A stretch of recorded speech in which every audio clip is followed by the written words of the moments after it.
Hello and welcome to Science Unscripted. It's Connor here. And Gabe. And this one today is about secrets. Why do we keep so many? Why don't we divulge them? Why don't we just get it off our chest, tell people, look, I'm a very imperfect person, and yet we don't do that. It's because we think that the people that we're revealing those secrets to, they're going to think way worse about us. He is a piece of garbage. Yeah. He's human garbage. God. I hate that person. No, it's not as bad as you think when you reveal secrets. I'm Amit Kumar. I'm an assistant professor of marketing and psychology at the University of Texas at Austin, and I recently conducted a few studies on secrecy. And Amit, why are you studying secrets? So there's lots of studies that have been done on secrets. It turns out that keeping negative information secret from other people can carry a psychological burden with it. It can negatively affect people's well-being. And so we want to understand why people keep secrets in the first place and perhaps whether they should as often as they do. Yeah, secrets feel terrible to have inside you. What was the conclusion of this particular study that you did? So we conducted lots of experiments, but the broad conclusion was that part of the reason people are keeping secrets is because they want to protect their reputation. They're worried about how other people are going to evaluate them. But what we found in our studies is that people actually expect that they'll be judged more harshly than they really are when they actually reveal this kind of information, compared to when we're just kind of imagining how these interactions will go. And that can be a barrier to more transparency in our relationships with other people. What kind of secrets are we talking about here? Broadly, they'd be things that people have done or thoughts that people have had that are embarrassing or that they're not proud of, behaviors they regret, actions they wish they could undo, temptations that they wish they didn't have. To give you some concrete examples, some of these are kind of minor. So eating snacks at night without telling your partner, eating chocolate without telling someone else. But some of them are more serious. There were things like infidelity in romantic relationships as well. And as part of the study, people divulge those things, I would assume, anonymously to you and to the team working on this.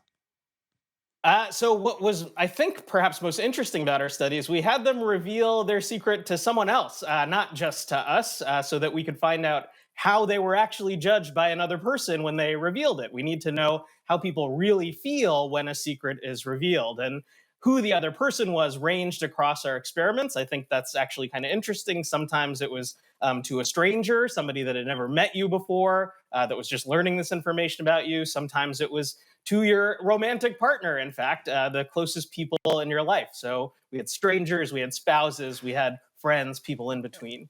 And wait a minute, hold on. Was one of the examples in your study somebody revealing to their romantic partner that they were cheating on that partner? It's people did across our experiments sometimes talk about infidelity. Sometimes this would be like I flirted with someone else without telling you. So it's not always, sleeping with someone else, an extremely severe case of infidelity. But we did have people telling their husbands and wives things that they've never told them before in some of our experiments.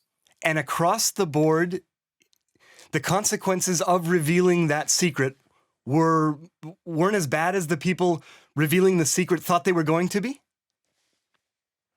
Exactly, yeah. So the way we set up our experiment is you come up, or the various experiments that we did is you reveal, so you come up with a secret that you're keeping from someone else, something that you haven't shared with this person, and then you tell us your expectations. You predict how that person will respond once you share that secret with them. Then we have people actually share that secret with them, and we ask those people how they truly evaluated them. And yes, the basic result is that people are more charitable in terms of how they evaluate the person revealing the secret than that revealer expected. Is it fair to say that if I reveal a secret to someone and I say, hey, just to let you know, secretly I've been, I don't know, smoking cigarettes, and I haven't told anyone about it. That's my secret. Now I'm telling you. That compared to, hey, I've been engaging in infidelity or criminal activity or murder, right? This is a scale, and that if I reveal that secret, I'm going to be judged probably least harshly for let's say the cigarette smoking, which has no consequences. That has to be true, right? Yeah, so sometimes we look at people's past behavior, like if you used to smoke cigarettes and you never told your current partner about that, you might get some positive benefit from being transparent, and also the fact that you've kind of grown, that you've changed over time, or maybe if you express remorse for what you've done. We didn't have any instances of people revealing that they murdered another person, and so I can't speak to that specific example. But I think what you're getting at, and what might be interesting to talk about, is, well, why? Why are people so off the mark in their expectations? Yeah. Also, why is it so hard for people to reveal this information? Why are we so scared to share things about ourselves? Or yeah.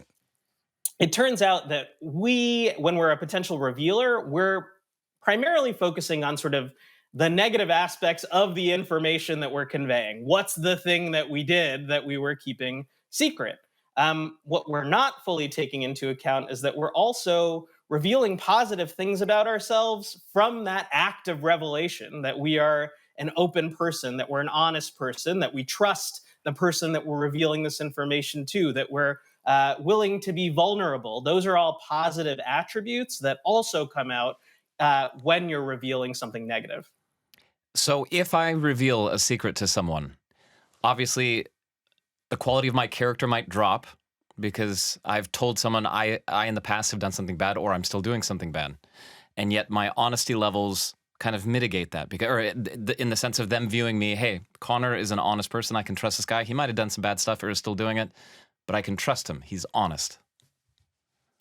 Yeah, I think that's a good way of putting it, that we're focused on the negative content, and the other people are focused on that as well. Certainly, we're not suggesting that they're not thinking about whatever it is that you are revealing, but they focus more broadly. They're focused on the content being revealed, but then also your decision to reveal this information. And that's what seems to lead to these more charitable evaluations than the kind of overly concerned negative expectations that potential revealers tend to have.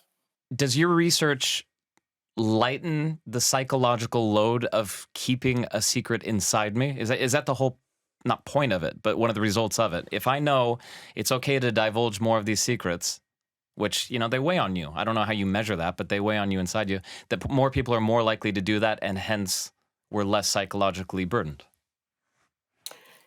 Yeah, so obviously we don't know that on a broad scale. We don't know the results of this study just came out, and we don't know if all of a sudden people are being more open and honest. But we know that these kinds of misguided beliefs or expectations that people have could be leaving them with sort of this heavier burden of secrecy than might be ideal for their own well-being. And so, if we want to improve people's well-being, they might err in the direction of revealing a bit more, concealing a bit less. And I guess just to pause for a second for how we actually measure that, we actually look at people's moods before they reveal the secret and after they reveal the secret. And it turns out that people feel more relieved, essentially, once they've revealed this information to someone else. I mean, based on your research on divulging secrets, when and where and how to do it, what tips can you give people out there for how they should divulge their own secrets to other people? I actually think that focusing too much on that can add to the problems that we've been talking about. So if you're really worried about getting it just right, how exactly you'll do it, you might not do it at all. You might think, I got to wait till the perfect time to reveal this information or something like that. And that can actually stand in the way of going ahead and doing this thing that might relieve some of these negative psychological feelings you have from hiding it from other people. So one tip would be to maybe not ask yourself those questions, and instead just think about being a little bit more transparent, opening up in your relationships with other people. I mean, do you have any secrets that you want to divulge with us today? This is always a funny question to ask. I'll reveal a secret that actually is an exception to our rule to bring up a point that maybe is worth talking about as well. So I'm expecting a child shortly. You probably didn't know that about me, and so Amit, very. that's a great secret. I guess one thing I'll note is that's a positive secret. That's a little bit different from what we've been talking about, and so that says something about kind of how broadly these results apply as well. It turns out they don't apply to positive information we're keeping secret. Can I ask the roughly the due date? How long till you become a dad or have another child? I don't know. Become it's the first time. It's a girl, will be born sometime in April, most likely. Okay, congratulations. Primavera. Yeah.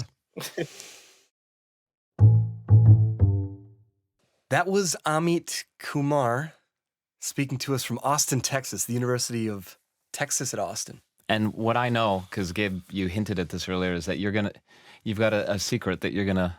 Yeah, this has been hounding me for a long, long time. And this is something I don't know, because I know. I mean, you know everything about me. We have shared more information with one another than way more than with my partner. Anyway, okay, so this is a secret. When I thought about this topic, and I knew I had a feeling you were going to ask me, okay, you got to reveal a secret. And I thought about a secret that's been in me for a long time. My dad never got a hole-in-one, and he thinks he got a hole-in-one in golf. So hole three at Rock River Country Club in Horicon, Wisconsin.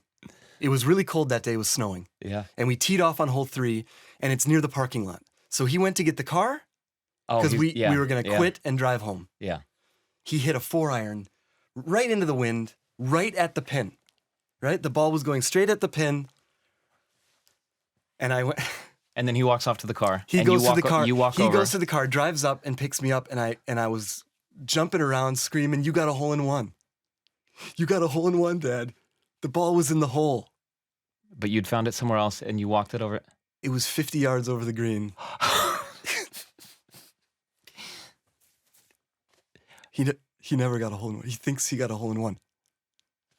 At that point, I had a hole-in-one, and I wanted him to have a hole-in-one too. Oh, you previously I got a hole-in-one when I was 8 years old. When I was 8, it was crazy. How old were you when you did this, or when you? 10, 11, 12, somewhere in there. Come on, you don't have to feel bad about that. I mean, I know why you My feel bad dad about thinks he that. got a hole. He doesn't have a hole-in-one. Does he watch? Is he watching this? No. He doesn't even know how to find these things on the internet, on YouTube. But Dad, if you're watching this right now, I'm sorry. You never got a hole-in-one.